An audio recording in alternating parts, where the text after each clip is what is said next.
may I invite Mr. Atul Bhatnagar, Director, SunMoksha, Thought Leader, Skill Development and Renewable Energy, sir, to please join us on stage.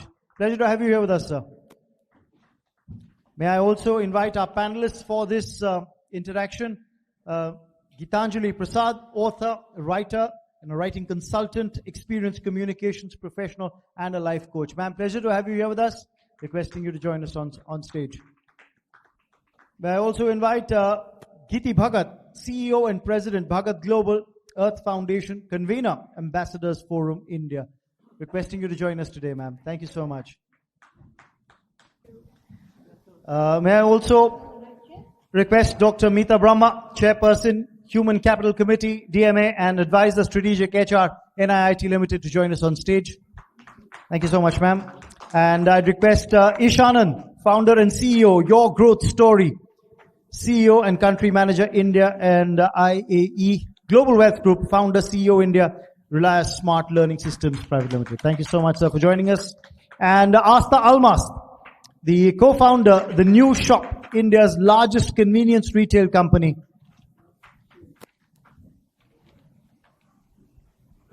Thank you so much, sir. You've got a very esteemed panel. I envy your position. Please go ahead. It's all yours. Hello. Good afternoon to you all. And as the panel is really a very distinguished panel, and I'm really privileged to be here. And this conference by DMA, I just want to kind of set a vision for this, that it's an All India Women Entrepreneurs Awards. That is very important. I think, India is already, let's say, in the entrepreneurial world, around the world, we are number 3 right now, with Israel and US being ahead of us. I think as a vision, we should aim for being the topmost women entrepreneur country. So I think DMA may be seeing this as a catalyst. So, these awards are only going to transform the ecosystem by which women entrepreneurs will continue to rise and be recognized for their work. So thank you very much to my panelists, fellow panelists. I will introduce them as I have a question for them to pick up and talk about it. And I just want to leave a suspense also that there is one panelist here who's not here.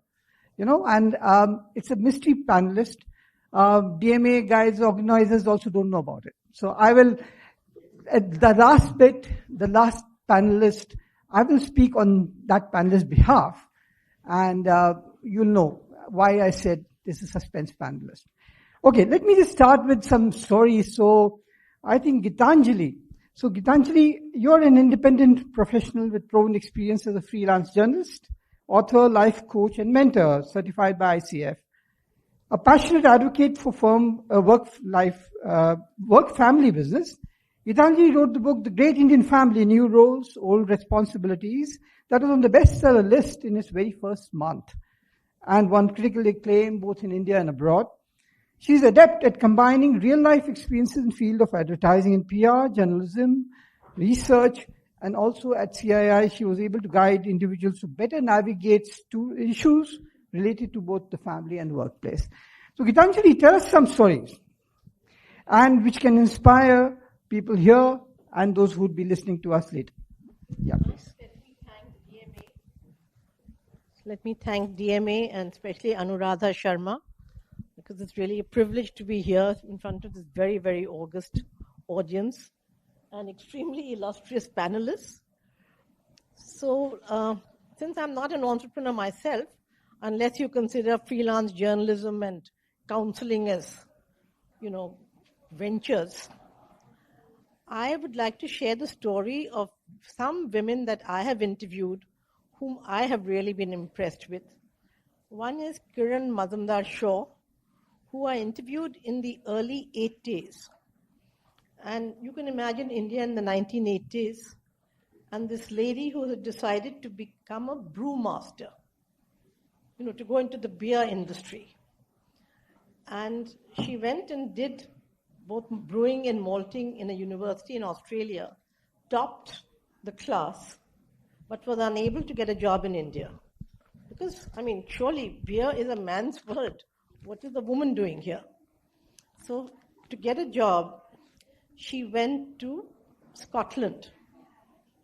And while she was working at Scotland, the lady who ran Biocon in Ireland wanted to open Biocon India and offered her a partnership. So Kiran wisely said, fine, I will take this offer, but in case that doesn't work out, I want you to ensure that I'll get this job back.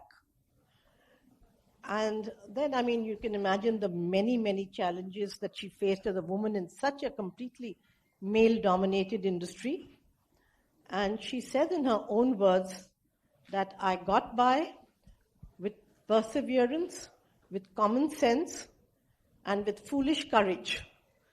So for women anywhere, I think any entrepreneur, but especially women entrepreneurs, because I believe that they do face greater challenges, it's important to have common sense, perseverance, and courage. I mean, whether we don't need to call it foolish, as she did, in a very self-deprecatory manner. And she also pointed out the need to have the courage to be innovative. So just because it's difficult, just because the line you've chosen is difficult, if you're passionate, go after it. But it's wise to be pragmatic, as Kiran was, in telling the person she was going to partner with that in this case this venture doesn't work out, can you please ensure that I get the job that I left to join you back? And for women, I think a big challenge is combining work and family, combining emotional fulfillment with career success. And so in her case, when she met John Shaw, who was at that time chairman of Moderator, she actually made him one of the biggest champions of Biocon. He invested heavily and finally became vice chairman. So I think that's a truly inspirational story of a woman who chose to go into a non-conventional, non-traditional field, faced all the odds, overcame them, and yet with such grace and charm. So this is the story of a woman who defied all odds. The next story that I'd like to share with you is of Shireen Paul. Shireen Paul is the chairperson emeritus of the APJ Surendra group of companies. And I have just completed her biography, Shireen Paul, A Remarkable Life. And I can tell you it truly is a remarkable life. Because if this woman, went after what she wanted, Shireen Paul had a huge business thrust upon her. And how she coped is as inspirational as how the other woman forged her way in a completely new area. So Shireen came to India from what was then Sindh, Pakistan, at the age of 1. And though it was a very illustrious family in Pakistan, they lived on Clifton Beach, Karachi. Over here, they were really, really badly off. She shared a bed with her parents in a 1-bedroom of a friend's house. And the family had very, very little in material terms. Though her mother, who was from the sect of Sindhis who are very, very focused on education, saw to it that they always lived in a good area and that Shireen always went to a good school. She excelled in academics and extracurricular activities and sports, everything. And since she's also very pretty, she caught the eye of most of the eligible bachelors of Calcutta, most prominently of Surendra Paul, who comes from one of the wealthiest families. The Pauls actually own most of Park Street. And they don't take loans, but otherwise as a privately held company, they're really extremely wealthy. And so they dated for a year. And after the year, she asked him that we've been dating for a year, what are your intentions? So he said that when I do marry, it will be to you, but what's the hurry? She got her answer. She wasted no more time. She went off to Bombay and said, I'll get a job for myself, I'm not the girl who stands waiting for anybody. And he followed her and he quickly proposed. And in the book I gave, he writes to his friend, I thought I could hold on for at least another couple of years, but some girls are just too persistent. So he goes to Bombay and he says that, will you marry me? She said, how can I trust you now? Just a month ago, you were not sure. So please give it to me in writing. And when I was interviewing her, like 2 years ago, she said, I still have that paper. Of course, what that paper would have done for her, I don't know. Anyway, she made the transition from a very liberal, westernized Sindhi family into an extremely traditional Calcutta business family. And she was determined to make a success of her marriage. So she put her husband's family ahead. And I know in a gathering like this, I'll get beaten with sticks and stones for giving this as something that was laudatory. But that's the way she wanted to live her life, and she did it. So she gets married, and she told me very frankly that for a family that was supposed to be so wealthy, I wasn't even given a cupboard. So I used to keep my clothes in a suitcase under the bed. I had to pull them out every day. And then I told Suren that this is really very inconvenient. And he said, there's a steel cupboard in the corridor. See if you can find some space there. And she said, there between the achar and the papad, I put some clothes. So, but she did it all with a smile because she said that I believe when you take on something, you must make a success of it. So I have taken this on. And her mother was telling her, don't, it'll be too hard for you to adjust. She said, no, I will. And then she looked after fluories because her husband didn't like women who did nothing. And so she looked after fluories, she looked after the schools, and she looked after some philanthropic. But this was very much, what a society lady did in those times. She was by no means a out-and-out career woman. And she's very frank that my children came first. So she would go and pick them up from school. And her daughter, Priya Paul, who's now, the chairperson of the park group, she said we used to hate it because she would come in jeans and we would beg her that, Ma, please don't come. If you do come, please wear a sari. If you don't want to wear a sari, don't come and pick us up. But she would insist on coming. And life, when I had interviewed her, she said something which really, really resonated with me. She said, Gitanjali, I was wondering, is this my life? This wonderful husband, these beautiful children, and then, just enough work to keep me engaged. She said that one should never ask these questions because the answers come too soon. So her 17-year-old son died in a car accident, and within the year her husband was shot dead in the tea gardens of Assam. And suddenly this beautiful, elegant lady who was living her perfect life had to battle with, many people here have done books on family businesses. So there's firstly this huge lot of companies from shipping to tea gardens to steel to, you name it, Oxford bookstores, big, small, medium-sized. And there was no formal partition of the businesses between the brothers.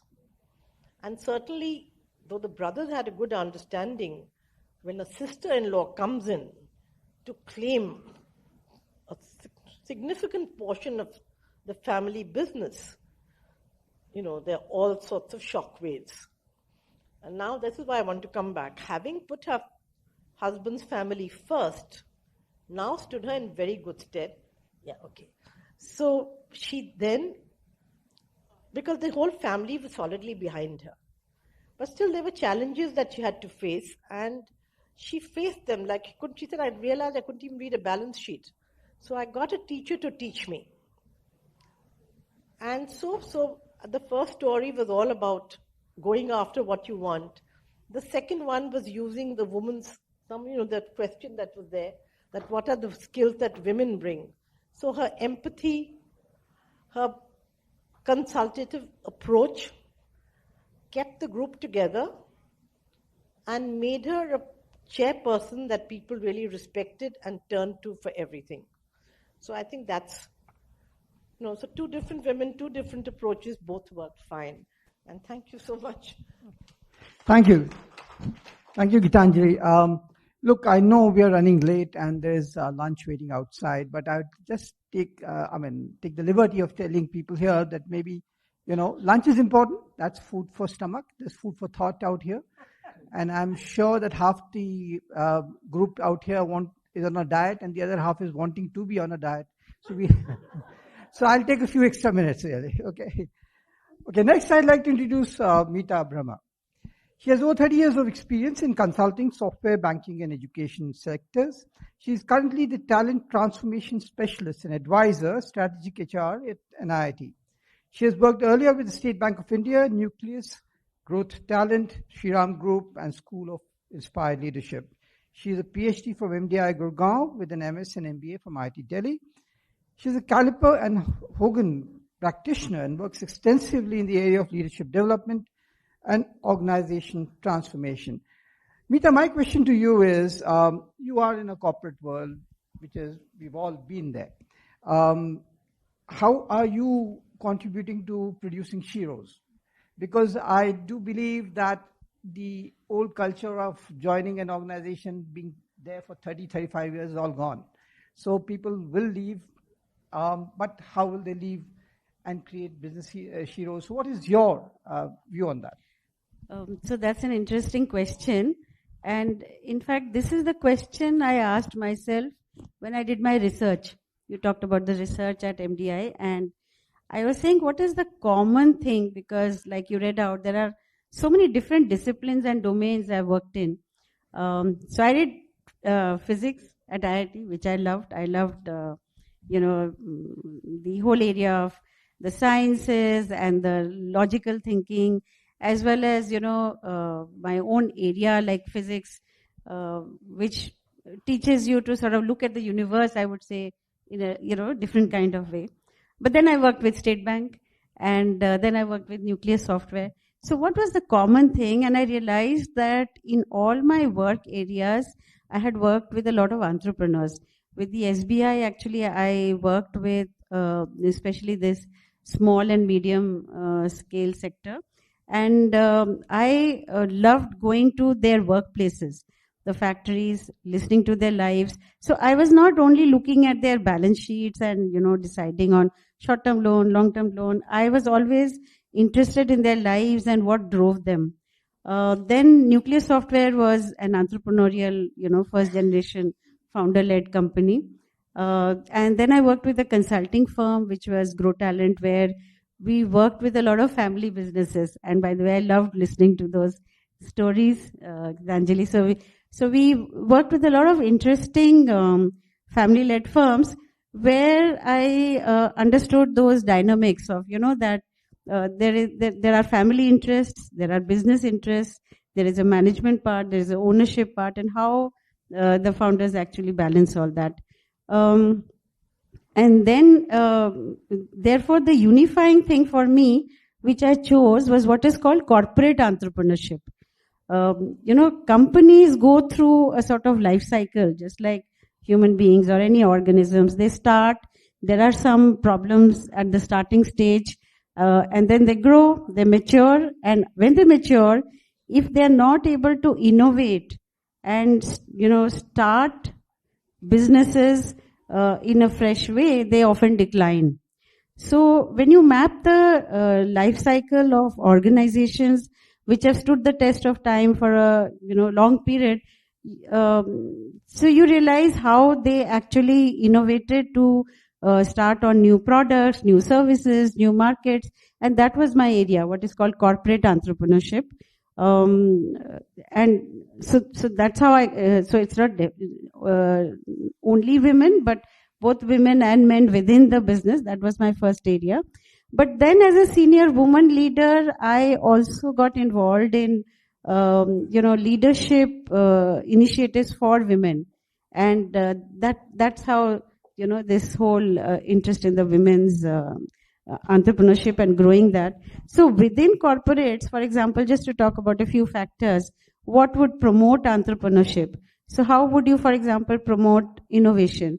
How would you promote risk taking? So a lot of leaders, when I listen to their stories and they talk about their milestones, they talk about this part when they made some mistake and a senior leader said, that's okay, that's part of the journey. So innovation, risk taking, being proactive, being a bit aggressive and ambitious. So I learned to appreciate that. And then the last bit I'll tie up, which you read out about, competencies, assessment and development. That's what I focus on.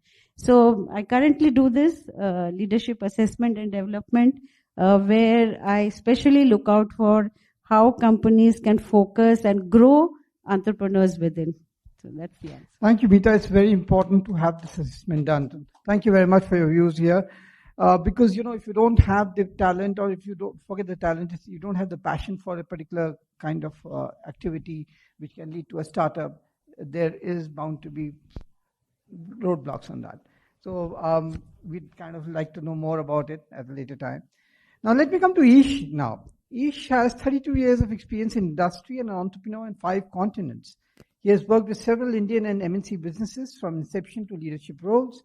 He's had 2 successful stints as an entrepreneur, one of them even having gone to a successful IPO. Over the last 10 years, he's been involved in building success stories in startup domains and guides his own venture investment portfolio. He's a passionate trainer, motivational speaker, and he is winner of the Outstanding Leadership Award at the Money 2.0 conference in Dubai, 2022, December.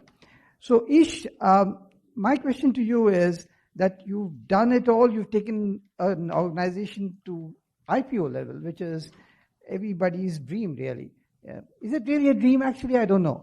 Would you say that people should look for IPO as a dream, or they should do something else? Because you've been with the startup world. So tell me what your views are on how should women entrepreneurs set their vision and look forward to a successful venture. Thank you very much. And firstly, congratulations to all the participants in this illustrious award function, the conference, the winners, of course, the Delhi Management Association for putting together a fantastic show. I think it's credible. And I think all the people who've spoken earlier, some amazing stories. So congratulations once again. I think, the question you had, the first and foremost thing I would say is, look, you need to strive for happiness and satisfaction. It's important that you feel, you've achieved something. Achievement could be by way of financial goals. It could be by way of setting up a company. It could be by way of anything. Women entrepreneurs are, fantastic role models, many of them who are developing in this country. From an IPO perspective, it's not easy, and it's not everybody's cup of tea. Would I want to do it again? The answer is no. Definitely not. And IPO or no IPO, you can have a successful organization, a successful company without doing an IPO. Why?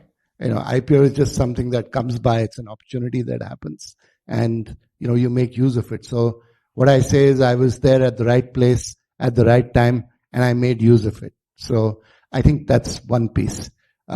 Second piece, women entrepreneurs, women business leaders. I think, the ethos, that I really look at is women form a very, very major part of our daily lives. That's for the men here and for the society in general. They manage a home, which is not easy.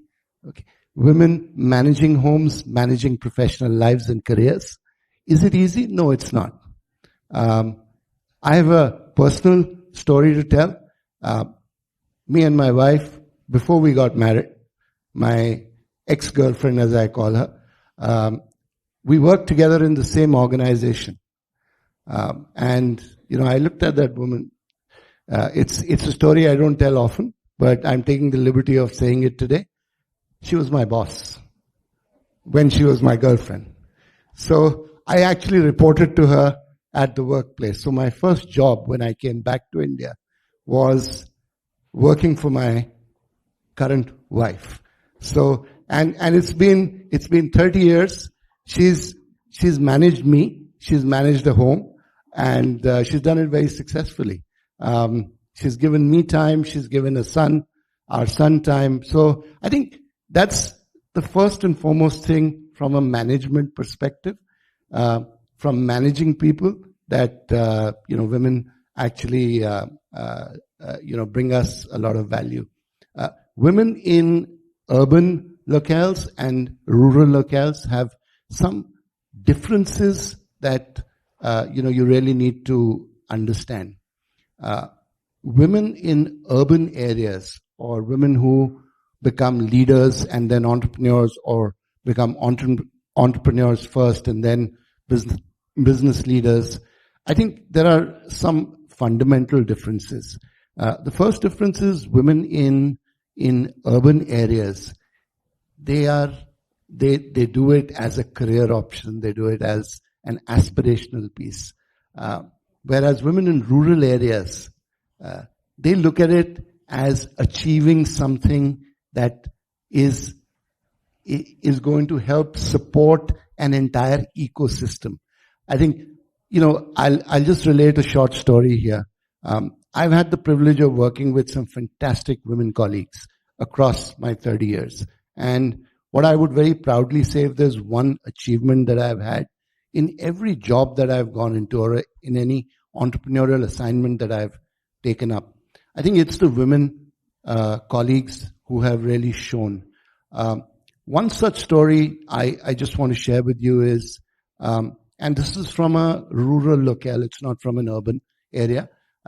I think all of us speak about urban areas, we speak about personalities, names that we know. It's the hidden gems that are there in our country, where rural areas have 80% of our population. I think it's those people who will really carry a lot of the country forward. And it's those people who will actually look up at a lot of women who are sitting in this room and see them as an inspiration. So I think my urban colleagues, my urban women friends, they inspire, but it's the ladies in the rural locales who really have something that they contribute towards building this nation. There's I came across, a young lady who was an investment banker and who was aspiring to become a social entrepreneur. She belonged to Dehradun, and she herself actually originally came from a small place not too far off from Delhi called Muzaffarnagar. In Muzaffarnagar, her family was one of the very wealthy or well-known families, but Muzaffarnagar traditionally has been a not so friendly area to operate in. However, she said, I've had enough of being an investment banker. She's traveled the world. She's been very well educated. She's had tremendous amount of success.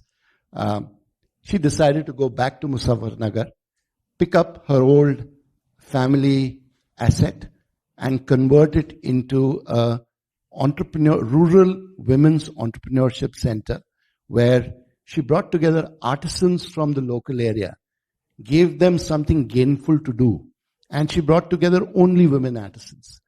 She today has 750 women artisans who produce designer label worthy handicrafts of India, which she designs.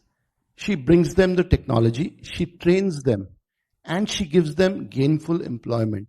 Today, if you really look at it, she's helped 750 families, impacted probably, I would say, if you look at, 3 or 4 people per family, 3,000 plus, people, and that impact just keeps on growing. She's taken women entrepreneurs, she calls them her partners. She no longer calls them artisans, she calls them her partners. She's taken her partners across the world. She's currently having an exhibition in the UK. The University of Warwick asked her to come in and work with them for women entrepreneurship. And if you go to London today, her organization has been showcased in all the London tube stations. So it's an organization called Sheroes. Sheroes is the name of this organization, based out of Muzaffarnagar. She's been given a grant by the government of India, where she's put together a center where she develops designs and technology. She brings in all the items that she does, and she manufactures them through waste products that she collects in the local environment. So she's not just training artisans, she's being eco-friendly, she has impact, and she's all doing it, and she's just become a mother about 6 months ago. So, when I talk to her, I always tell her, her name is Gauri, so I tell her, I say, Gauri, I salute you. I luckily tumbled on her through one of my engagements with a large startup foundation in the south of the country. She asked to speak to me, and she wanted help on some issues. I was able to help her. I was able to give her what she wanted. And we've had this friendship, I call it. I don't call it mentorship. I call it a friendship that we've had over the last 3.5 years. And she's gone from strength to strength. Today, she's present in probably, I think, about 16 countries. From that 3.5 year sojourn, she's kind of developed it into an organization. She's got offices in Singapore, in India, and now in the UK. And she's exporting Indian handicrafts across the world. And it's not manufactured in fancy factories. These are handicrafts which are worthy of a designer label. I can assure you that much, They would sell at a premium anywhere around the world. And she's managed doing that with those 750 artisans that she's got. Her target this year is to go to 2,500 artisans. And she says, she tells me, she says, Ish, can you imagine what I would be able to impact if I were able to get 2,500 artisans to come work with me? Look at my local environment. Look at the lifestyle and what I'd be able to contribute to those families. In an unfriendly location like Muzaffarnagar, she's managed getting the men to respect what their women folk do and what they contribute to the society. So I think it's entrepreneurs like that I would salute first, because the impact that they have towards nation building is tremendous. There are several data points. There's a lot of things that one can talk about. But I think, like Gitanjali mentioned earlier about, two prominent women entrepreneurs who are trendsetters in our geography. These are the small women entrepreneurs who I would say I salute them, and they contribute tremendously towards nation building. So I hope I've been able to answer the question. Thank you. Yeah, sure. Ish, first, I'm glad you debunked the myth on IPOs. So, second, you talked about rural entrepreneurs and creating these artisan groups, etc. I'd like to now come to where social entrepreneurship is very rampant. Geeti, Bhagat. Geeti has been involved in business and infrastructure enterprises and community service organizations with Bhagat Global entities since 1981. Bhagat Global had the distinction of being an advisor to world leaders like General Electric and Westinghouse of USA, and many more. She opened and operated Bhagat Global office in Paris. In 2012, along with her father, Mr. Manmohan Bhagat, created Ambassadors Forum India to promote bilateral political and economic relations. Most of these meetings are in small groups with cabinet ministers, leaders of industry, and distinguished personalities from a variety of fields. Now, she's a founder member and president of Earth Foundation. Geeti, being running a foundation, a social entrepreneurship. I'm sure you have, let's say, many more success stories, but can we just kind of elaborate on rural entrepreneurship by women, how your foundation has done something revolutionary in those fields, because that will be interesting for everybody to know. Thank you so much, Atul. I just might need to make a little correction here. We have not been working in the rural space, unlike Ish and those he works with, so I'm afraid I can't shed light on that. Now, what is worrying me is I think half the people aren't listening. They're so hungry. I'm going to have to start talking to my telephone. So, telephone. Who is Jacinda Ardern? Anyone here tell me? You see? No one. So, telephone is answering. So, telephone says, Jacinda Ardern is a New Zealand politician who has served as Prime Minister. She is the third female Prime Minister of New Zealand, and she has been lauded for the way she strictly handled the COVID crisis, as well as her response to the Christchurch mosque shootings. She is the second woman Prime Minister ever to have given birth in office. Oh, let me ask. Why has Jacinda Ardern resigned? As of my knowledge, cut-off date of September 2021, Jacinda Ardern has not resigned. By the way, can allow me to ask more questions to my phone. By the way, can anyone guess who I'm talking to? Yo! How many people knew I'm talking to ChatGPT? Put on your 1, 2. That's fantastic. I think we have about 10% of the people here who knew that it's ChatGPT. And it's very relevant. The reason I'm talking to that rather than Googling or looking at notes. Yes, you're right. Jacinda Ardern did resign, and she said that she felt that the amount of effort that it took to do what she needed to do in order to serve well, she no longer had that energy and capacity. Of course, she intends to do other things, look after her own child, and have many other things that she has waiting for her. Having said that, typical response of everyone and many people, including men, was, oh, she's quitting before we throw her out. Now, let me ask my phone, ChatGPT, another question. Who is the CEO of YouTube?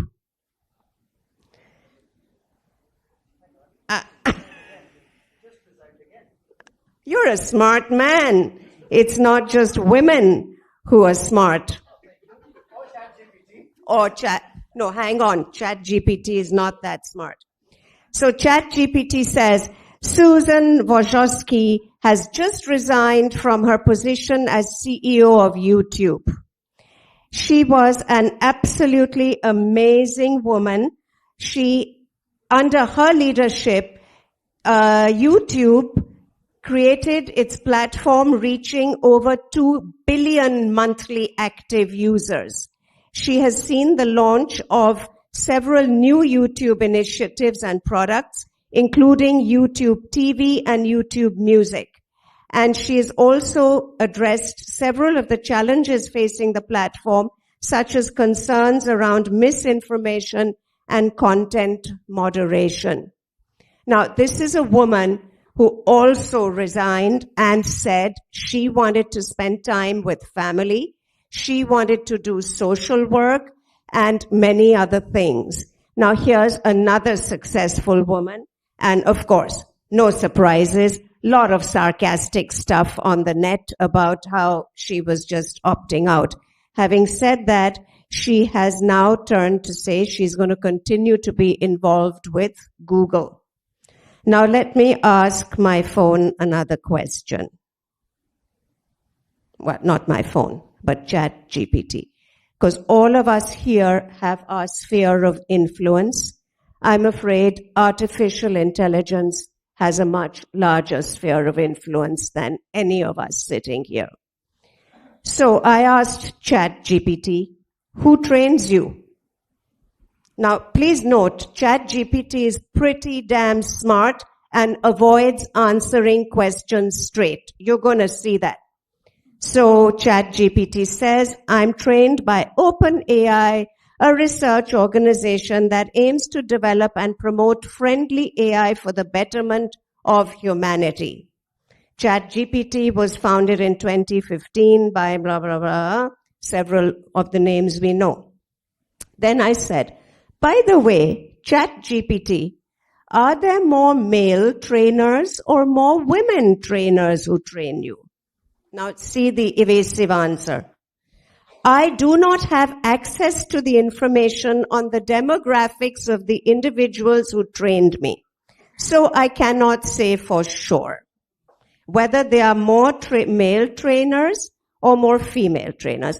Now, my reason for asking this was simply because all of us Google. We're soon going to stop Googling, let me tell you. We're all going to go to AI. We're going to go to ChatGPT and other such platforms which already have their biases. So I pursued. And he said, sorry for calling him a he, it. However, to be fair, it says, it is worth noting that the field of artificial intelligence has historically been male-dominated, with women being underrepresented in research and development. And of course, our effort is to increase diversity in this field of research and hence training. So I asked ChatGPT the last question, is it likely that you have a male bias as there are more males in chat in your training? So now again giving me some smart answer.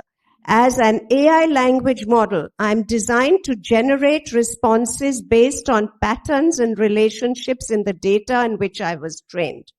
While it is possible that the data I was trained on may contain biases that reflect the individuals who created that data, the creators of my training data and my training process were committed to mitigating any biases. That being said, it is important to recognize that AI models are not infallible and they reflect the biases and limitations of their training data.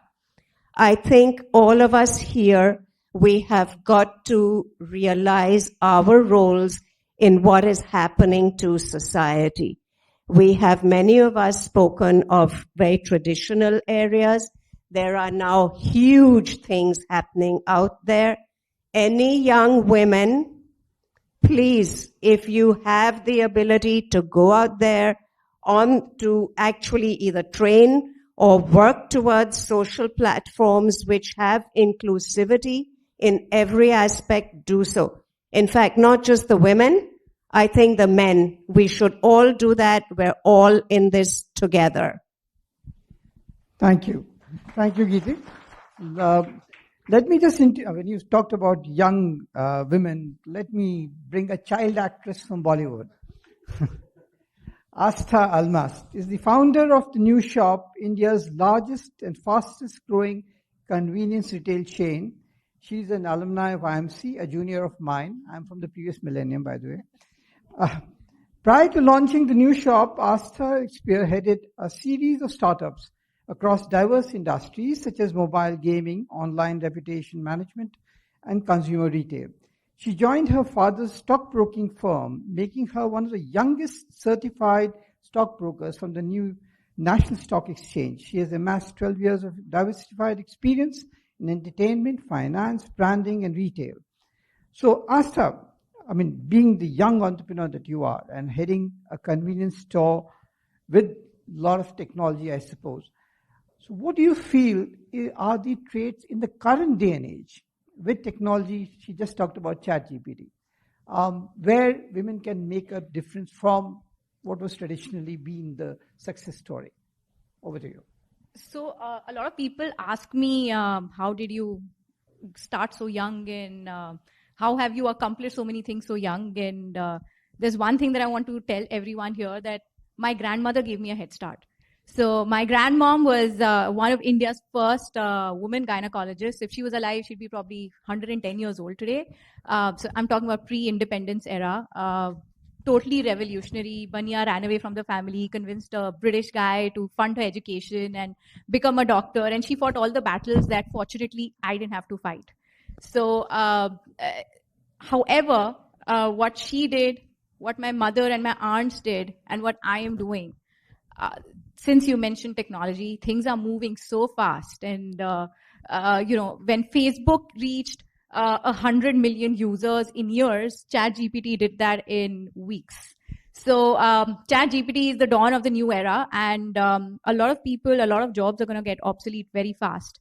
So adapting and learning. So yesterday, my co-founder used ChatGPT to create a new feature in our app, and it was minus any software or coder. So he created that new feature in, I think, 15 minutes, just telling ChatGPT to code it for him.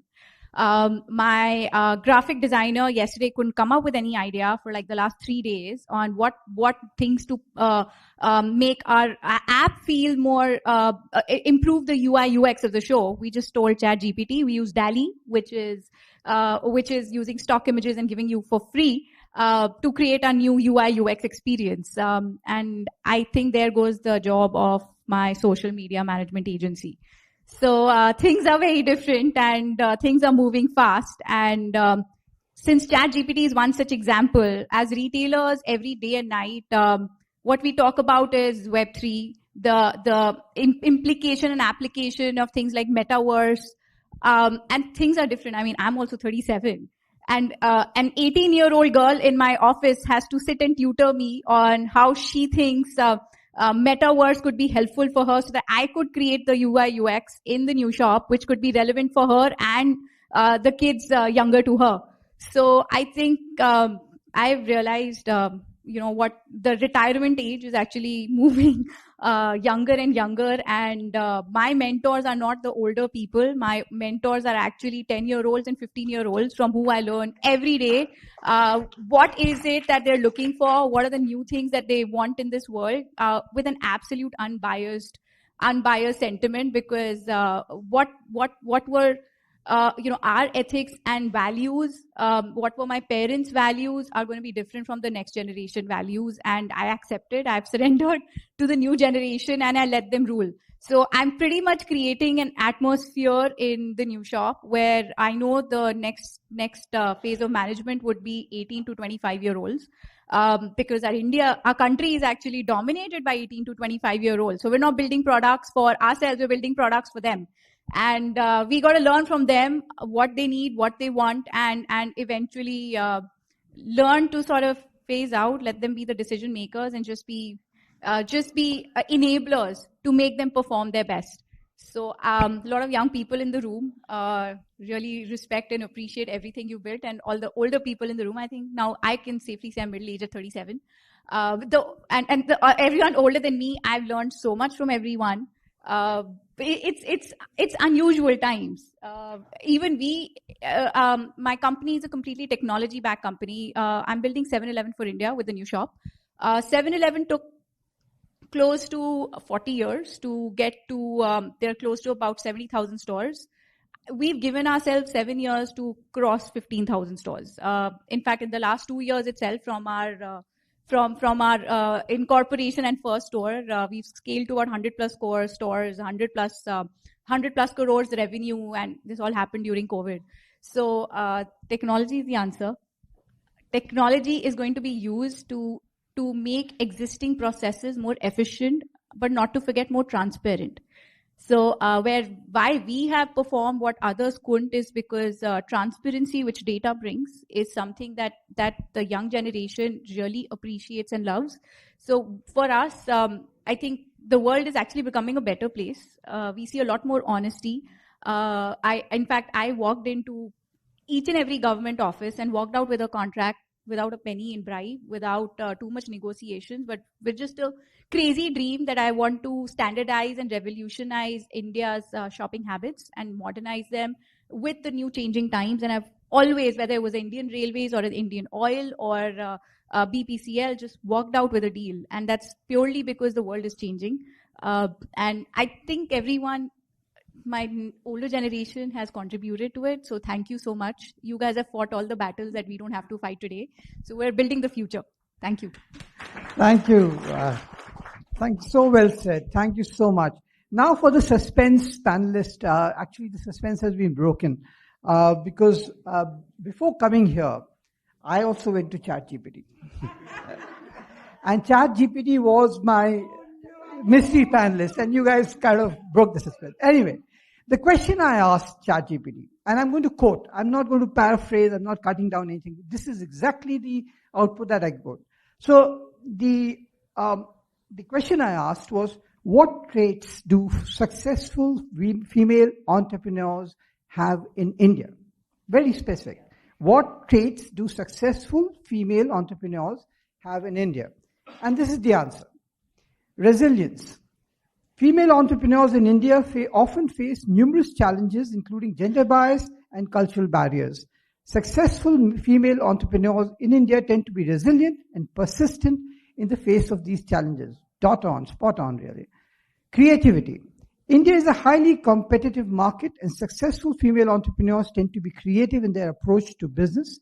They often come up with unique and innovative solutions to problems. Third, passion. Successful female entrepreneurs in India tend to be deeply passionate about their work. They are driven by a strong sense of purpose and a desire to make a positive impact. Fourth, adaptability. Indian markets can be highly dynamic, and successful female entrepreneurs need to be adaptable to changes in the market. They must be willing to pivot their business model as needed.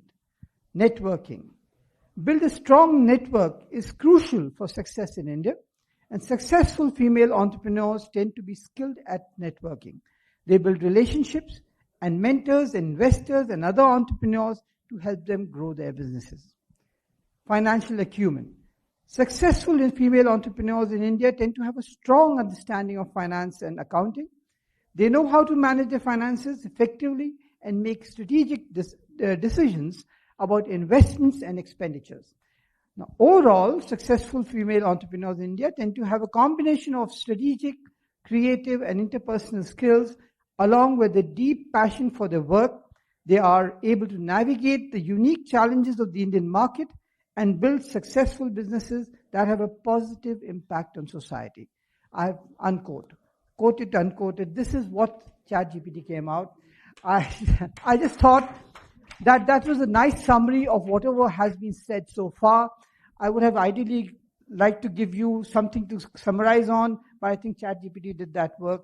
So, and sorry, DMA, I just invited ChatGPT without, but you can give them lunch now. So it's now like food for thought and food for lunch, food for stomach now. Thank you very much.